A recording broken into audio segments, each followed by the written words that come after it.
It's 5 o'clock and you're off the clock with B Scott. Today, we got a special guest, Jim Stancil. You might know him from Boat Center up in Rogers. He sells Havoc Boats for us. And today we're going to talk about the history where we met Jim, how it all got started, all the way through the tornado, the ups and downs. And we're just going to basically tell you the story how it happened. And if you haven't checked us out on YouTube, our race series, or checked out our new gear shop on our website at havocboats.com, we got tons of new merch. And it looks like Jim needs some merch. So I think we're going to have to hook him up with some. Yeah, definitely before he leaves, you know. We got tons of new stuff, and it's always updating. We always got new gear. New hats, new shirts. That's right. So if you haven't seen it, check it out. Leave a like, subscribe, hit the bell for notifications, and I say we jump right into this thing. Yeah, so, absolutely. Where do we meet?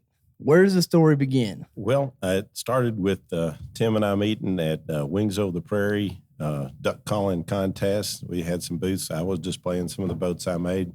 Tim was displaying some boats he's made. And we just got to talking and being friends. And I said, you know, when you're in a competition situation, because he had a boat company, I had a boat company. What year was this? This was a long time ago. It had to be. I didn't even think about how long. I don't even. Let's go on past that. I don't even know. It was a long time ago. It's probably y'all were young men at that time, huh? It was probably 20 years ago, 22 years ago. I mean, it was a long time. So you were there. You're selling boats. That had to be. What boat brand was that? It was Excel. Excel boats, and you were building. What were you building, Jim? I was building. Is Rivertail Incorporated. And we were building a boat called Lake Sport. I think we built a few aluminum boats for Bass Cat, and we had built River Trail and Delta Marsh. We had 2 or 3 different names of little old boats and stuff that we did. Yeah, they did Delta Marsh too. You built the Delta Marsh 125 holes. Yeah. Yeah, Delta Marsh, Lake Sport, and everything else. But what's crazy though, a lot of our designs today, it came from Jim. You know, the way we cut the transoms, the way we cut the gunnels, and a lot of the technology. So y'all was at this convention and y'all just seen each other, started talking, and one thing led to another. I mean, what took place then? Well, I think we just started talking back and forth. You know, Jim was he likes to talk. I mean, he talks to anybody. You know, I don't think he ever meets a stranger. So, we just kicked it off pretty good and became friends. And there's an opportunity for him to help us. We always wanted to help each other in the boat business, even though we were competition. And I was like, hey, you know what? I'm here to help you. You're here to help me, and the two of us both of our businesses will improve on that. Yeah, and I was quite a bit younger. You know, I was probably in my 20s. And I still had a lot to learn, you know. I just knew I wanted to be in the boat business, and Jim taught us a lot. So before that, you were building boats in Malvern, yes, Arkansas, and then you had the opportunity. Y'all got together and you wanted to move. And I think I went broke, actually. Oh, in Malvern you went broke. Let's talk about how we started building the boats in Malvern. Yeah. Boats were being cut out at that time by hand with unishears. Oh yeah, handheld plasma cutter was a good upstep, and. Yeah, I mean, skill saw. I mean, yeah, that's the thing I was going to say is, hey, Tim, guess what I figured out? You can take stick wax and put it on a carbon tooth blade, and you can cut boats 3 at a time. Yeah. Hey, that's a big improvement. Oh my gosh. Only problem is if you miss your cut by 1/8 of an inch, it turns a little bigger when you flip the holes around. You know?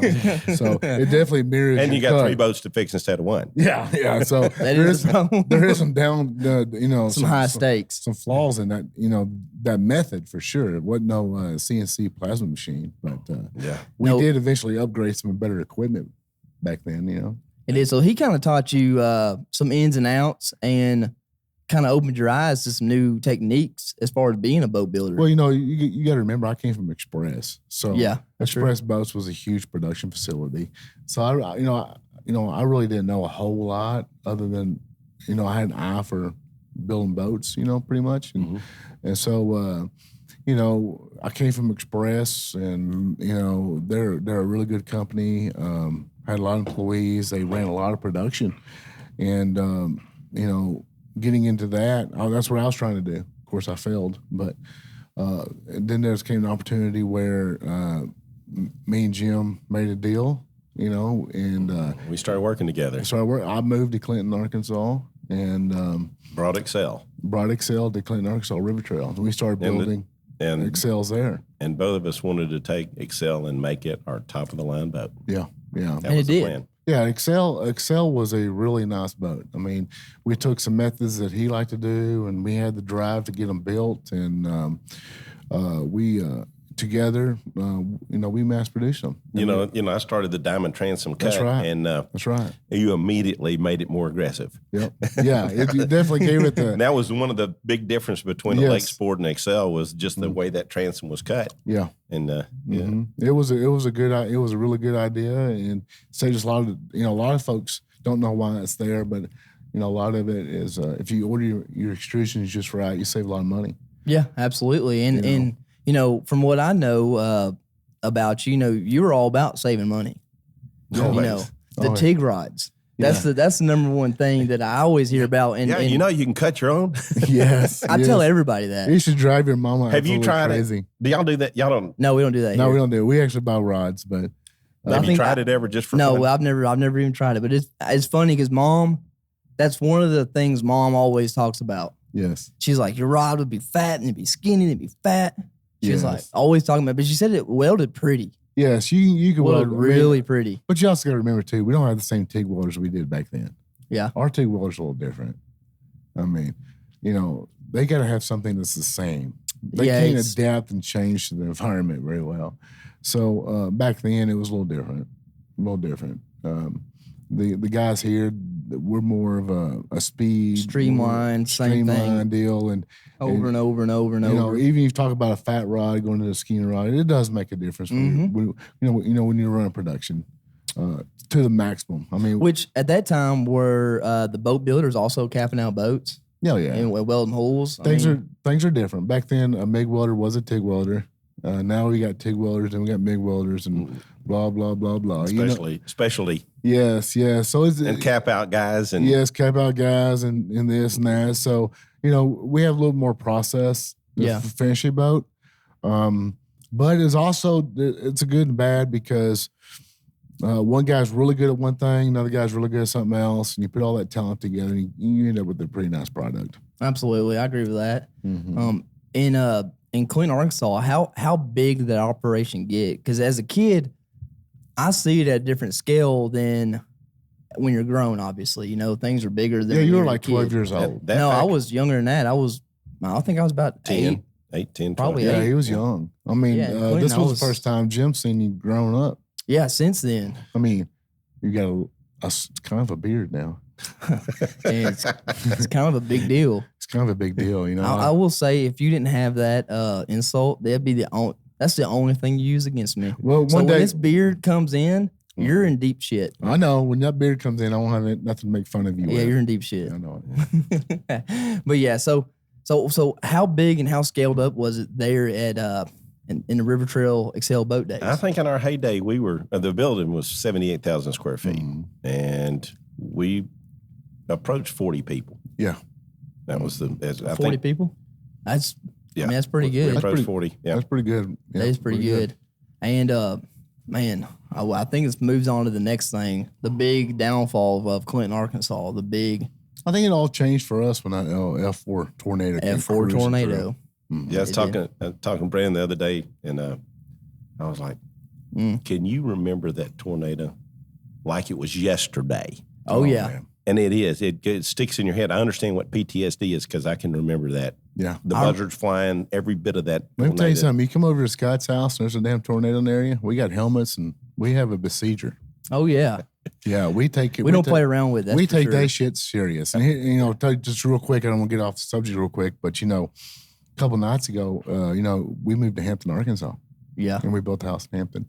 And so me and your mom was upstairs in our bedroom, And the next morning we get down there, everybody's texting us, "Hey, you okay? You okay? Everything okay?" And we're like, "What are these people talking about?"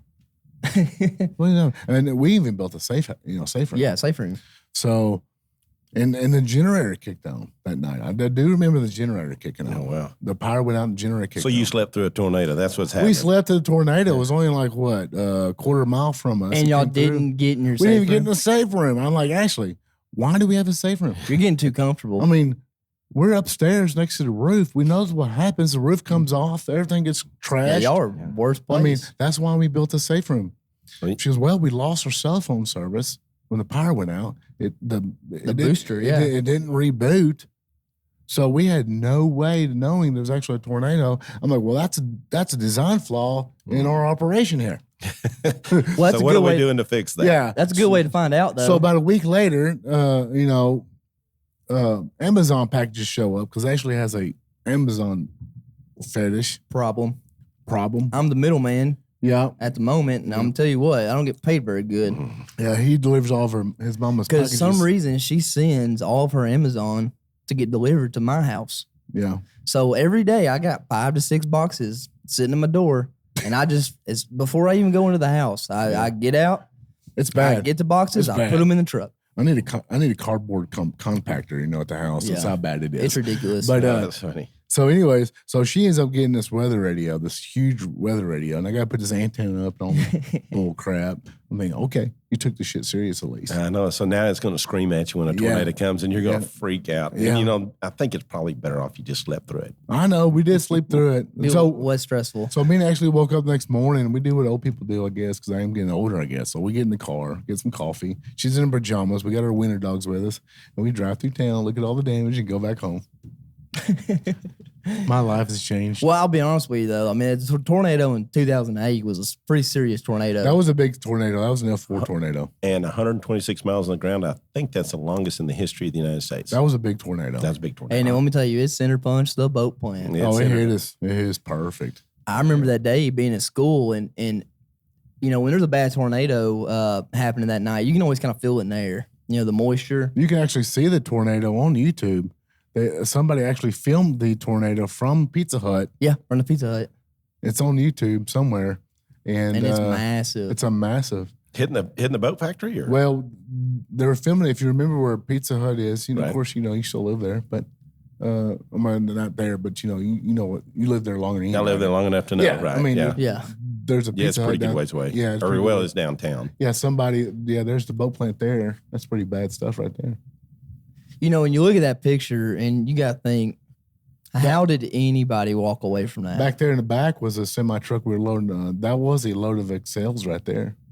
I remember that. We were there that night loading that load up. Yeah. That's why we were there. And We normally would have been out of there a lot sooner, but we was actually loading some boats up that night. And I see one of 5 Dodge pickups that got tore up. yeah, One of them. isn't that amazing, Jim, that we lived through that? Oh, I figured out on the building there was the support post that held that was 8-inch Schedule 80 pipe, and that is almost a 1/2-inch wall thickness. They were 16 foot tall, and they weigh almost 50 pounds a linear foot. One of those, as I was sliding across the floor, one of those landed on me and pinned me down. Yeah, And I was like, "Thank you," because I wasn't going to fly. yeah. And the next day after all that chaos, whatever, I came back to look. I said, wonder where I was when that happened. I looked, and where that pipe was, there is no way a guy like me could fit underneath that pipe. Yeah, And I came out from under that pipe. That's crazy. I know it's is crazy. wild. B Scout was under a desk with a motor sitting on top of it, and I was in the parking lot, and it just took everybody and just It took us a while to find Ashley, but we finally found Ashley. We thought her neck was broke. I don't know if you remember, but her face was swollen. It was bad. I was talking to Brandon the other day and just thinking, when all that happened, of course, we know what happened with Thomas and all, but the biggest concern that I had out of everybody there looking and assessing everything was Ashley. I was more worried about she her got being banged up hurt pretty than bad in anybody. that. Yeah, she was bad. She was bad hurt, and we were right in front of that boiler room right there, and we were in that stuff right there. I don't know how we climbed out there, but we did. I remember the story you told me about when you went to the emergency room and they decided to fix you up and fix your wounds with a staple gun. Oh man, they didn't even clean it. They just ran through there like cattle. Yeah. Like, I felt it scraping my skull. It Yeah, was and he horrible. said, if you put another one of those in Oh, there, man. we're fixing to go around and It around. hurt. It hurts. Let me bleed out. Jesus, I Leave just me lived through an alone. F4 tornado. This is not going to kill me. I promise you. Yeah, it's crazy. It's crazy, that anybody walked out of that. Just looking at the pile of rubble, it completely flattened the building. Yeah, it's amazing. Did you able to find that video? I mentioned that. I mean, I just now remember that video, but yeah, there's a video. Yeah, of that. from the Pizza Hut. And it was called an F4 tornado. So after the tornado, we got back on our feet and we ended up moving to, River Trail. You got out of the business, I guess. Yeah. I worked with SBA. I was kind of planning on trying to go back in the business and everything else. And that was a crazy story. Yeah. But you decided not to go back in the boat business, and I decided to go back in the boat business, and we ended up Mountain View, Arkansas. Yeah, I remember saying, "Tim, go find somebody, get in the boat business, let me come work with you." Yeah, that's exactly what happened. That's about what happened, and so we went and got back in the boat business, and moved to Mountain View, Arkansas, where Excel is still there today. Mm-hmm. Then Jim worked for us full time. You and I did a good job with that company. Oh yeah, and it at that same time, Ranger was built, or Triton Aluminum, Ranger Aluminum. It was Ranger Aluminum. They were going to go into the aluminum boat business and everything. And I was thinking, I bet we're going to be up and running and building boats in less time. Here it is. Here's a tornado I right here. cut you off. Here it is. No, maybe it's not. I think that's not me and Jim. That guy looks like you, dude. No, that's not me and Jim. That might have been right there, Clinton. It says EF4 there, but it's not. Yeah, 3/20, April 2. This is 2008. No, it's 2008. You're right. It's 2008. Anyways, he'll find it. 2008 tornado in Clinton, Arkansas is what Monster it should be. tornado It's from an the Pizza Hut. It's an F4 tornado. You can see it's dude standing around next to the building, the Pizza Hut. We had a full line of boats with Excel boats. Almost 40 boats. Yeah. In 18 months. Yeah, from the time we thought about building boats. Yeah. We did really good. We blew it up for sure. Took it to the next level. And the tornado that led to the F4. There it is right there. That's it. That's the monster that hit us right there. I'll be darned. Ain't that crazy? Have you ever seen that video, Jim? No, I have not. No. Did you see the tornado before it hit us? Yes. I actually went out in the parking lot. See, Ashley's mom. Yeah, we were. She, Molly, she called us. Man, look at that thing. It's horrible. So dark. But she called us. And Ashley's the one that told me, hey, there's a tornado coming. Well, we had, several warnings before then, but the floors were sweating and everything else. So I went out in the parking lot, and one of our painters were out there. Somebody was out there. I don't remember. But we went out in the parking lot, and I don't know if he was with us or not. Yeah, I was out there. But we seen the buzzards flying backwards over the golf course. Yeah. It was, oh, shit, something's about to happen. They're flying right toward that tornado, those dumb buzzards. And if you watched them circle, as soon as they get going directly away from the tornado, they would flap their wings all they had. They could hit about 8 strokes, and then they were like, yeah. They were getting sucked into the trying to get away. There was nothing they vortex. could do. That thing. It was bad on the ground, but I'm sure it's bad up there too. Well, I guarantee it. Yeah. So I was actually out in the parking lot, and I seen that thing come over the hill. I seen stuff, debris flying way up in the air. I'm like, oh my God, this is really a tornado. Yeah. And I seen the base of it come over that hill, started coming down that hill, and that's when I said, oh shit, we need to go. And if I could have done it all over again, I would have just gathered everybody up and hauled ass, away from the tornado, because it only hit, a 200-yard spot, but you just never know. Right. Yeah, that's right. And which way do you run? What if you ran right into it or right away from it instead of go left or right? Because you just don't know. You just don't know when you're that close. Yeah, so sure. That's why you take the shelter or whatever. But we actually seen it. Actually, my black lab, Beast Guy has a black lab too. But I had a black lab at the time, and he was out there running around pissing on tires and stuff like it wasn't no big deal. I'm like, hey, dude, this is bad. Let's go. Code red, we gotta get out. I end up grabbing him, throwing him on my shoulder, hauling ass back into the office. By the time I got in the office, when the roof started coming off. And I just dove on top of everybody else, And of course, we've told this story before in previous podcasts, but Everything started shaking real bad, real violent. Ears started popping. Your ears started popping. It kind of sucked all the air out of the air. And it was like it exploded. Oxygen out of there. I had my shoulder against a concrete block wall, and it felt like it was rubber, and it just it was horrible. And then all of a sudden, it was whoosh. It was horrible. And I don't know if a single block hit you, but not a single concrete block hit me. Yeah, from that tornado, it just like lifted it up. I felt like I was an ant under a rock. I got busted. Somebody caught a block to the teeth, and I caught a block to the head. Remember, somebody's teeth got knocked out. Did y'all open your eyes like in the middle of it? I did. I looked straight up at one time. Like while it was hitting? Yeah. I did. And I felt insulation hit me and particles hit me, and I just covered my head. And the only thing I had to hold on to was my head. I just covered my head with my arms and laid down. I thought we was going to die. Oh, yeah. I remember going through my head. I'm not yet dead yet. I'm not dead yet. Yeah, I thought we was going to die. So, well, this is it. Died in the boat plant, you know. I remember opening my eyes and I seen the kid that was below me in the desk because I kept going up, hitting the bottom of the desk and going back down, back and forth. Pop, pop, pop, pop. Oh, that's horrible. It's horrible. Yeah. I don't recommend anybody going through a tornado. Yeah, and then you see those guys that go out there and deliberately get in the way of them.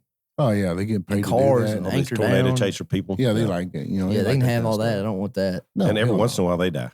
Yeah, they do. They do. It's a dangerous game. You pay to play. Trust me. If I see a tornado, I'm going that way. Going the opposite Anyway, direction. the only time I did see the tornado, actually, I'd gone into the room and I saw it after it hit us. And I was disoriented because the boat factory was gone. The golf pro shop was gone. The dental office was gone. Don Warren's dental office was gone. And when I saw that tornado, the first thing I thought that it was going toward the Huggins house. It, in fact, almost hit my house with my wife in the house. But, yeah. It's crazy. Mm. It's crazy. Well, anyway. Well, we made it. Made it through the tornado. Past that, it did lead to something pretty sweet. And that was the F4 XL boat. Yeah, we did name the step transom. Yeah, once we got it up and running again in Mountain View, we built a model called the F4 Tornado.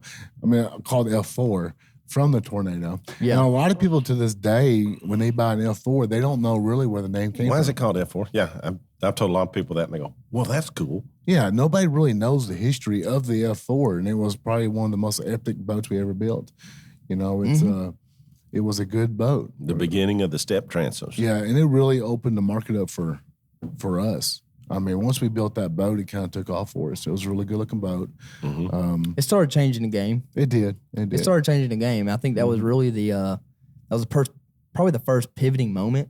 Yeah, it and was. And then leading on to future, with Edge, then you just went back and changed it again. Yeah, once we decided, Excel wasn't for us no more. We actually moved on to something else. That's for another podcast. But the Excels were a good boat. And of course, the Edge was a good boat. Now Havoc is a mixture of all of them put together, which is our last stand and probably one of the most dominating duck boats on the industry. Yeah, I think it's got a few steps above where it came from. People ask me all the time, how the hell did you build a Havoc? Well, a lot of mistakes, guys. A lot of mistakes. You learn from your mistakes. You design mistakes. Got a lot of good people, But to this day, you see a Havoc, and there's a lot of stuff that you contribute to the Havoc, in designs that we did way back in your day, where we learned from you and just grew the product. It's not necessarily just a company, but we're growing a product, and it's gotten better and better. And a lot of the techniques and a lot of designs is from Jim. I like to call it the John boat on steroids. Yeah. And what's funny is I'll have an idea or I'll think of something and I'll be like, oh, I gotta tell Dad, and I'll go to Dad and he'd be like, no, me and Jim tried it. I'm like, damn it. Yeah. I said, that shit won't work. We done did that. I said, me and Jim tried that. And I'm like, damn it. Okay. Or I said, one time Jim did do something like that. It didn't work. We say it all the time. Yeah. Your name comes up all the time. I mean, all the time. Me and DJ was talking the other day about somebody wanting a low front deck. I'm like, one day just built like the lot specials. Yeah. So, every day, this was just last week. This was a lot specials. Yeah. I remember that now. See, remember that? Yep. So, it's just every day, we use our experience and our failures through time to build products to this day. And it's just a lot of people just don't know that. No, they don't. They don't know the history to the extent of how it got to where it is. You're not going to wake up tomorrow and say, hey, let's get in the boat business. It takes years and years of experience, whether it's a river trail or Delta Marsh or what Jim used to do, what I did, or all of our failures. You're not going to wake up tomorrow and say, hey, let's get in the boat business and compete what we've been through. Yeah. you know, because you learn just so much. That's right. You learn so much. And you've seen it all. You watch it all. You know, how many boat plants you've grown up in? Every one of them.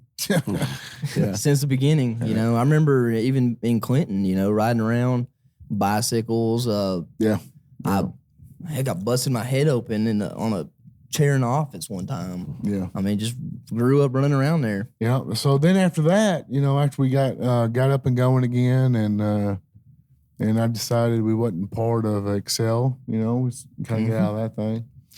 Then Jim left, and he started his own retail store up in. What year was that? That was. I opened my place in 2011, April of 2011. Of course, we always knew Jim was going to stay in the boat business. Where I asked him, I said, "You want to start building boats, manufacturing boats?" I think, but you do miss it though, don't you? I miss manufacturing a ton. Yeah, manufacturing is fun. I do it. You know, it's hard to explain. You know, I got buddies that are in the construction business and do other jobs. You know, and I say, man, I don't know if I can make it doing this. You know, manufacturing is just easy to us. That's what we're used to doing. But comfortable in it. Yeah, I mean that's our thing. Mm-hmm. We like to manufacture. So Jim, you have to miss it. Yeah, oh yeah. I mean, you know, the ideas we come up with. I think that put the wow factor in a boat. That's going to make your boat better than somebody else's. It's what you put into it, and it doesn't cost a lot more money to build a really good boat than it does to build a cheap boat. That's right. So we might as well build the best you can. That's right. And focus on that. And you always say that I'm a legend, but you know, you're really the legend. I'm just because I'm older. No, but you just, I mean, a lot of people don't know the history of Lake Sport and Delta Marsh and what you came through. I mean, you really, you helped us get where we're at today. But when you came to River Trail, you brought a lot of knowledge. Well, a lot of drive, you know. Yeah, the drive for sure. Yeah, I was like a lab dog. I just running around everywhere. Yeah, had a lot of drive, you know. And Jim gave me an opportunity. You know, that's what's important. You never have quit. No, no, he hasn't quit yet.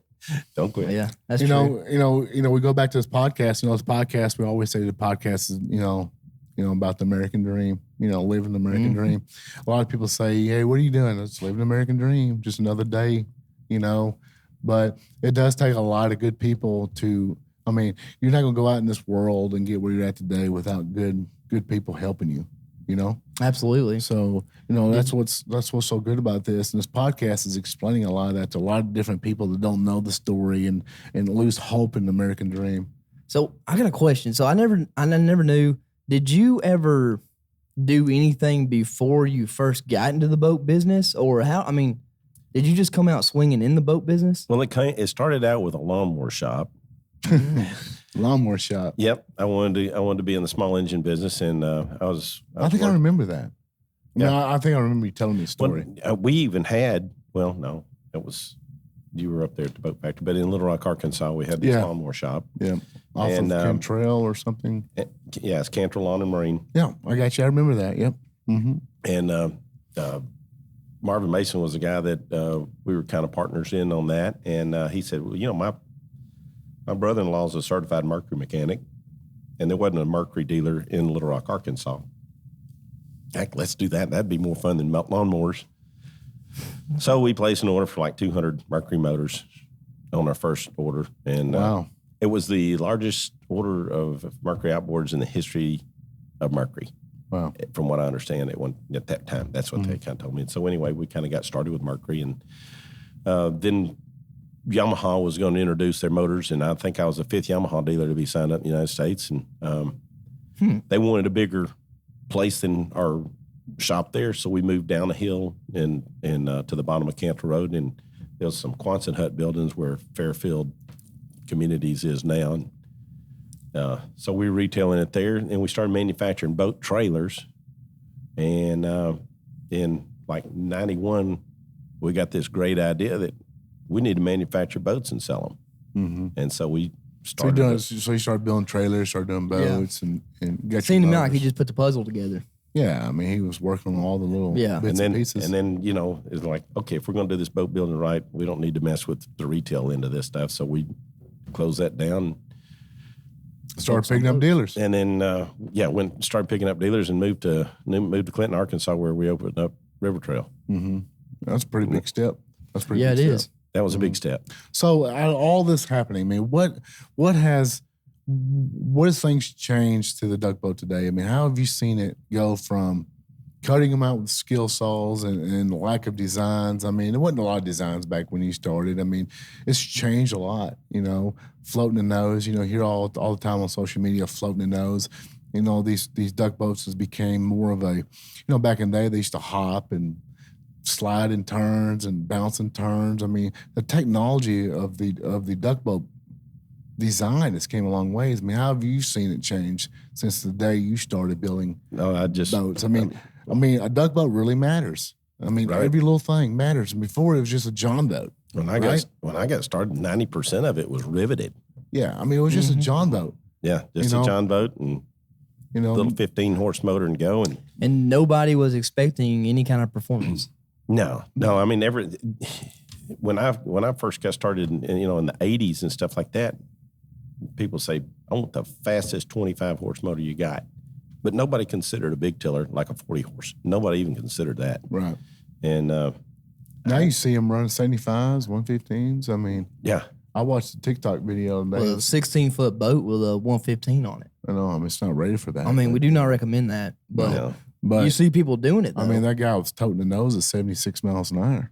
Oh, things has changed. 150-horse motors with hydraulic tiller steer. Yeah. I mean, how crazy is it going to get? I don't know. But it still goes right back to what does make sense, and it's weight. Keep the weight down, build the maximum strength to the weight. That's where your longitudinal I-beam rib, that's something that people don't see as much, but it's what separates Havoc from any the boat ribs out there. And the way it's built and the transom support and even the design of the transom back in River Trail days, even the shorter material in the back, stronger transoms. I mean, all of it goes hand to hand on making something solid. If it ties it all together. If that transom's flexing, you ain't gonna hold that nose up. No, you're not. You got to maintain the pressure on the stern. If you can't maintain it, it's gonna flex. If it flexes, what happens? The nose falls and drags water, right? So everything about this duck boat, John boat style boat is important for what these guys are doing. It is, and they're going above and beyond what anybody ever thought they'd be doing. I mean, now it's all about the boat races in the mornings and getting your hole, and it got to be the fastest. You got hole runners, and you got the pack mules in the back with all the gear. Yeah, and it's it's changed a lot. I think we had a big part of that. Building something that performs like they do. Absolutely, it's a double-edged sword for us because one guy gets one boat, another guy gets an identical boat. One guy's 2 miles an hour slower than the other. And I don't think people understand that there's so many things that are out of control with stuff like that. Well, Jim deals with it all the time in the retail side of it. Absolutely. So he's in the retail side of it now. So he deals with the customers hand to hand. We don't. We deal with dealers and we deal with our customer service side of it, but we don't necessarily deal with selling a boat to an individual. Yeah, that's right. So, I mean, how has it changed for you? Back when you started building boats on your own a long time ago, I mean, has the customers, are they demanding something different than what it was way back then? I mean, are they more, focused on performance and more focused on durability? Are they pickier? Because, a lot of guys will tell me, a lot of guys really don't know how the boats are built. They just want something that's fast that looks good, right? Well, I think the quality of a boat is predominant over the speed to 80% of the people that buy a boat. Well, I think that's the quality is where it's at. That's good to know that people actually still care about quality. You know? And that's the thing that I care about. Yeah. When I'm selling a customer, I just have a conscience. I have a conscience. Like if that's not your best whale, then why do it? Right. I mean, why waste your time? Well, you got to look at these customers. They're making an investment. Yes. And you got to make them comfortable with the investment. And if they're not comfortable, then they're not going to buy your boat. Yeah, but what if you build a boat that's too good, it never tears up, and the customer never has to buy another boat? Well, I mean, you just hope. I mean, there's plenty of new customers every day. Every year, it's going to be okay. Every year, a new group of 18-year-olds graduates high school. That's right. People ask me that all the time. It's like, you got any planned failures or anything? Not really. Why would you have a planned failure? Yeah. Well, Not really. I just hope the guy buys the boat, loves the boat, and wants to upgrade. You notice we always come up with new models. That's one reason why we do it. It's because, look, the 2016 is tough as nails, but we got 2024. Yeah. Right. You know what I'm saying? There's always something new going on. iPhone has mastered that. Oh, no doubt. Who has a 15? I do. You? It's because as soon as the 15 came out, it's like my 14 just stopped working. That's planned failure. I mean, why do they stop charging? I don't know. Out of the blue. I don't know. I don't know. There's something going on there for sure. I'm still rocking the 14. Jim's probably still rocking the flip phone. Oh, I got 11. I told you, wasn't far off the flip phone. No. I tell you, it was a lot more simple in the flip phone days. Yeah, I tell you it was. Yeah, it definitely was. So tell us about your store in Rogers, Arkansas. Well, I moved up there. You couldn't stand it. You had to get back in the boat business, one way or another. Right. Well, yeah. And I had a couple daughters went to the University of Arkansas. And on the tornado side of things, Fayetteville just almost never has a tornado. But they did have one a couple years ago. That was within a quarter of a mile of my house, too. Wow. Oh, my gosh. We're destined for a tornado. But anyway, so I like the idea that there wasn't any tornadoes in northwest Arkansas amount to anything. And I found the location, and I probably had leftover even 3 years after the tornado. I had enough leftover product laying around to start a boat factory. Right. So that was a nice plus. And I would think it'd be a comfortable way to make a living. I didn't have there was a lot of stress to deal with 40 employees, and I know y'all understand every bit of that. Absolutely, it's absolutely. It's running this stuff. I was dealing with that this morning. Mm-hmm.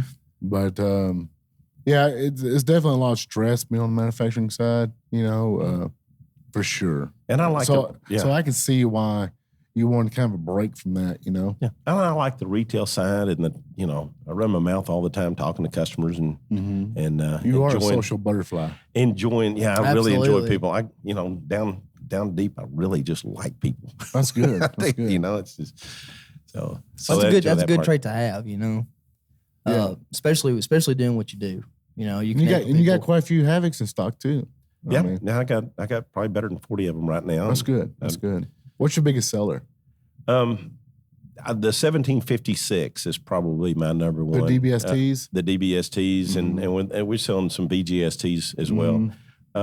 Where I am, there's a lot of big water in Oklahoma that people duck hunt.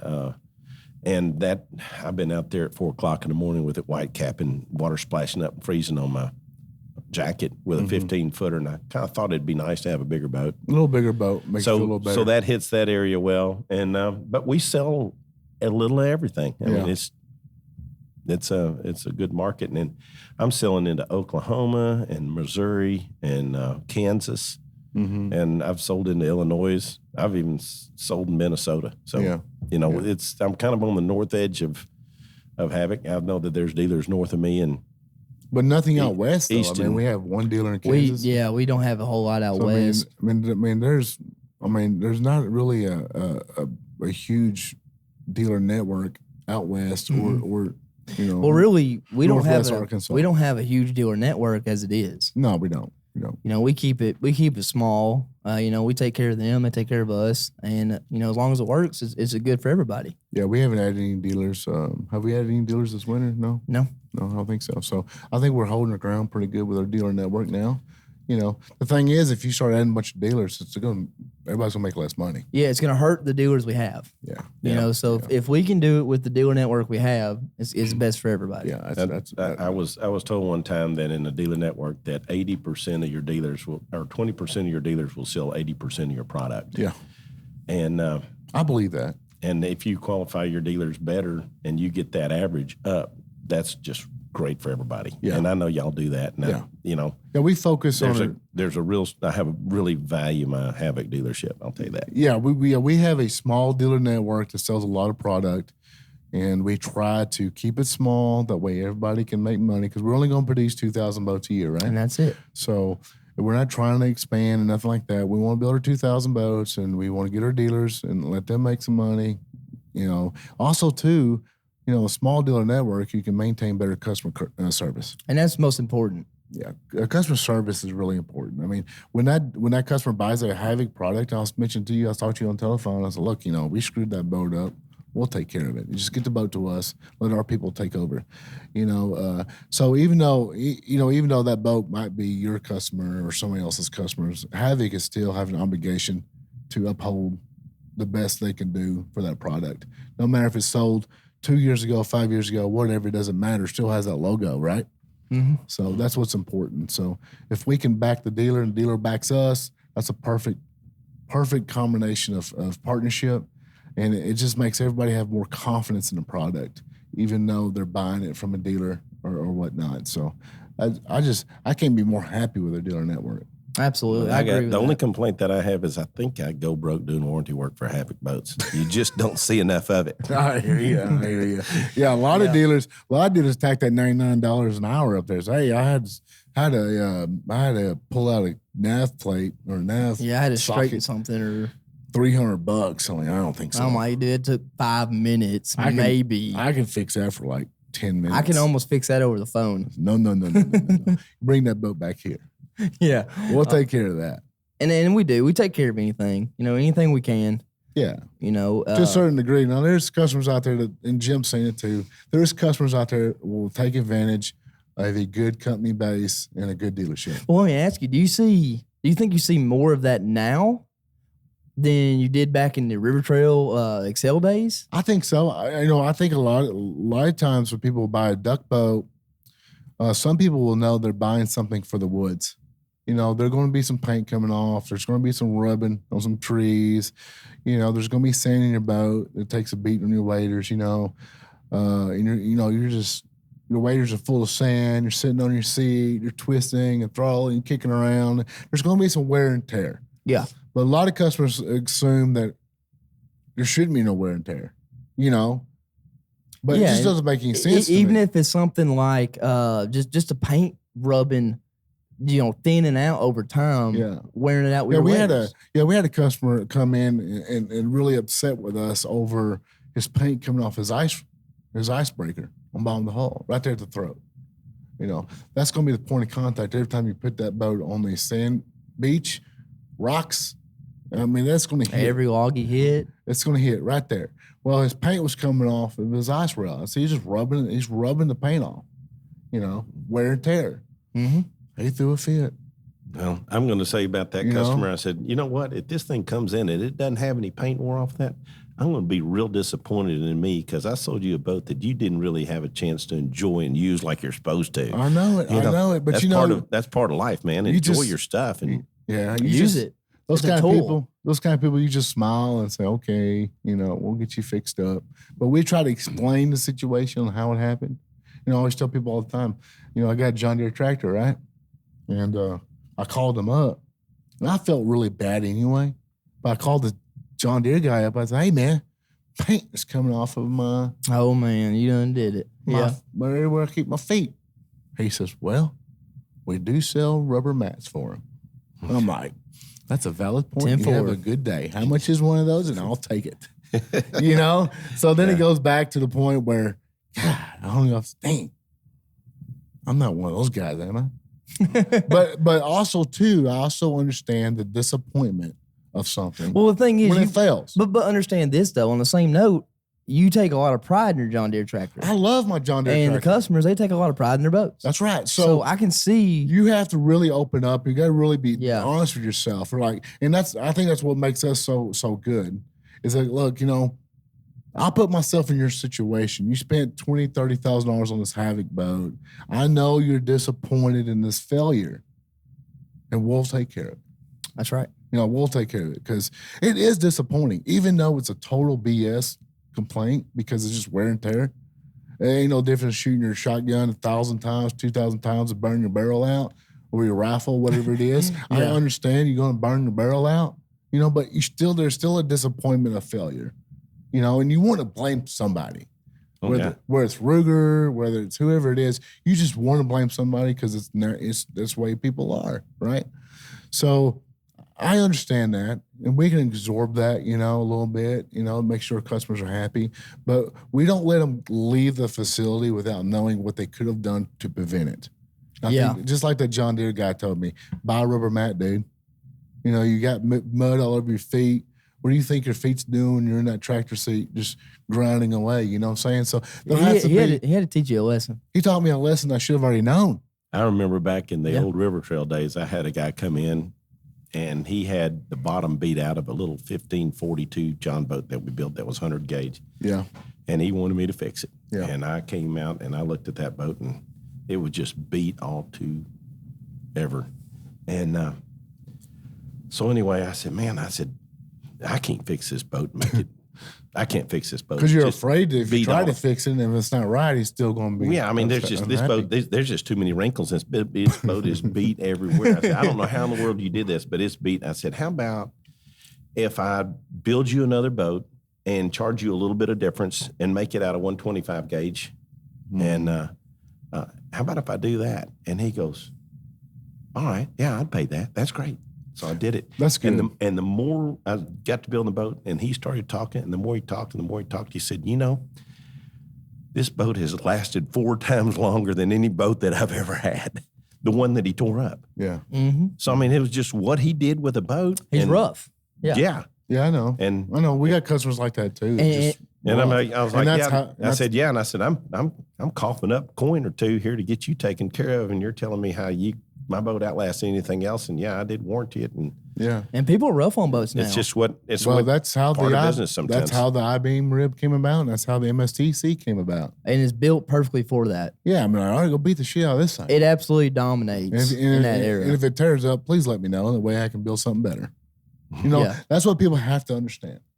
That it's like wine; it gets better with age. Yeah. I mean, I wasn't building the same boat I build now I was 20 years ago. No. Every year we do it, and it gets better and better and better. I've talked to another boat manufacturer one time. He said, yeah, we've got some things to change and everything. We're going to change those on the next year model.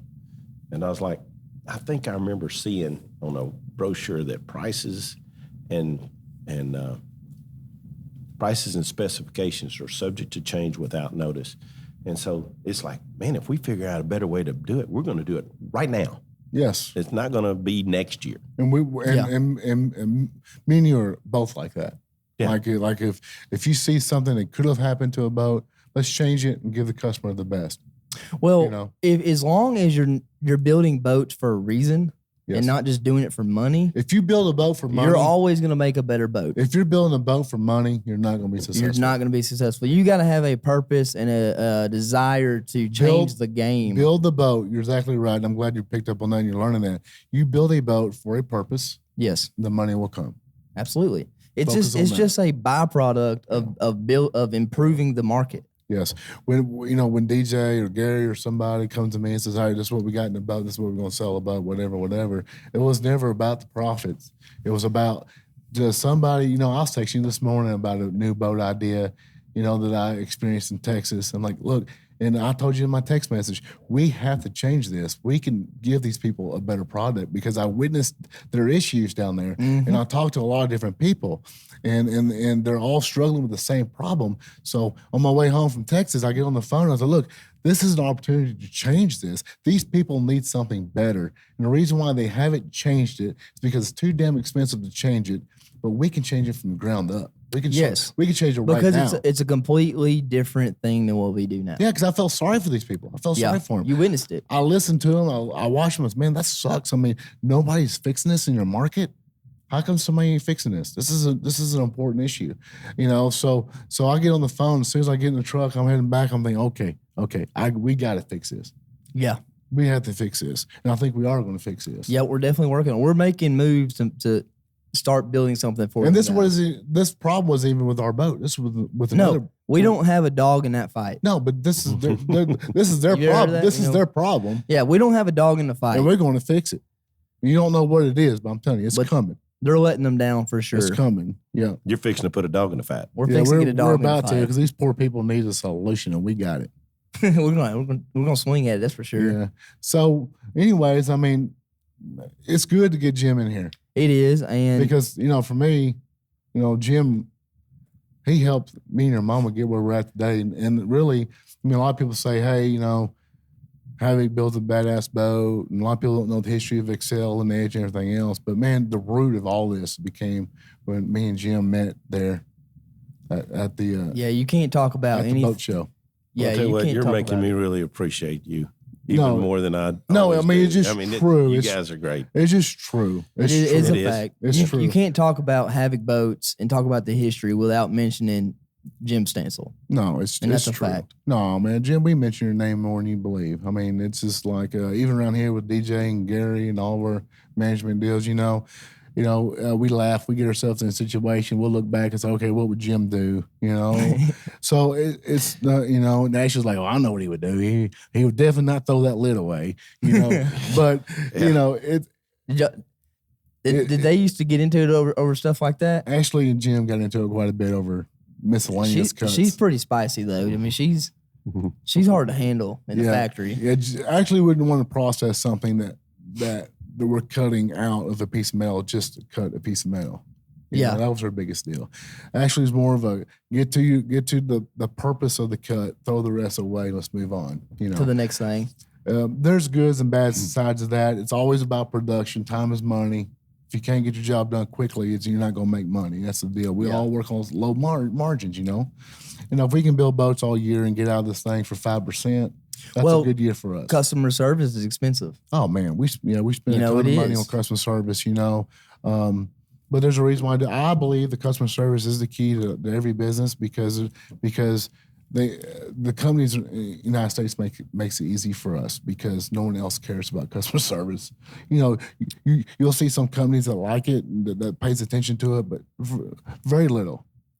Well, when it's about the money, it's always about money to people. Like I always said, don't worry about the money. Build a product, and money will come. That's right.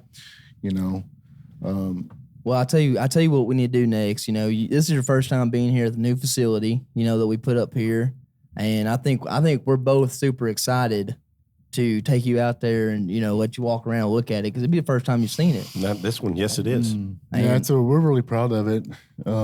There's some more stuff we need to do to it, but I'm glad to, let's get our hard hats on, our safety glasses. Let's go out there and walk around and show Jim the facility. Absolutely. And man, this was great. Thank you, Jim, for making it today. We're really happy to have you. Well, I am sure glad to be here. This is great. This is fun. Yeah. This is a new experience for me too. The podcast stuff. This is awesome. Yeah, we couldn't leave you out. You're a big part of it. Oh, absolutely. We knew Jim was. We had to get Jim in here. That's where it all started, and so hopefully this helps him with his store and shows people a little bit who he is. And where can they find you out on the internet? Your what's your website name? My website is boat-center.org. Mm-hmm. And okay. Can you pull that up real quick? His website. It is a really good website. He does. I really like the website. Kind of looks like our website. Need to upgrade it a little bit. What'd you have? I got off to a good start, and then I kind of got into a slump on it. But it looks good. Thanks. Yeah, I like it. So you got boats. You got some good pictures. There's old Sluggo. That's your dog right there? That's my dog. He's 11 years old, bless his heart. Oh, goodness gracious. He's about done as being a duck dog, but he gets those 4 ducks. I imagine. Yeah. He's all about it. He has picked up about 20 ducks this year. Well, good. So, not bad for an old dog. Absolutely. Well, let's get out there and let's check the boat plant out. You guys can find Jim at Boat Center and go by there and meet him and get you pick you at your Havoc. He has all different brands too. You also sell well built too. You sell a little bit of everything. Yeah. So if you need a little John boat, he has them. If you want a Havoc, he got them. Definitely go out there and check him out. He's really smart. He's gonna hook you up with what you need.